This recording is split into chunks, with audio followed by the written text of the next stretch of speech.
कराची के इलाके बहादराबाद में रवां साल की अब तक की बड़ी डकैती की पुलिस ने मुख्तलिफ मकामात की CCTV फुटेजेस हासिल कर ली हैं। फुटेजेस में देखा जा सकता है कि 2 मोटरसाइकिलों पर 4 मुलजिमान ने शहरी की गाड़ी का ताक़ुब किया।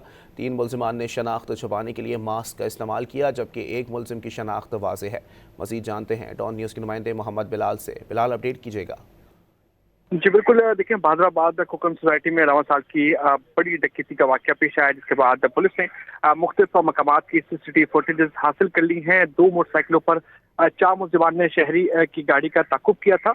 फुटेज में देखा गया है कि वारदात करने वाले मुलजिमान पैंट शर्ट में मलबूस थे, जबकि 3 मुलजिमान ने शनाख्त छुपाने के लिए मास्क का इस्तेमाल किया। एक मुलजिम की शनाख्त वाज़ेह हो गई है, जबकि शहरी ने कैश निकालने के लिए पुलिस SOPs पर अमल दरामद नहीं किया। पुलिस को काफी जल्दी से बताया गया है कि शहरी को कैश या तलाई जेवरात निकालने से पहले ठीक है, बहुत पुलिस शुक्रिया को मोहम्मद आगाह बिलाल अपडेट करने के लिए।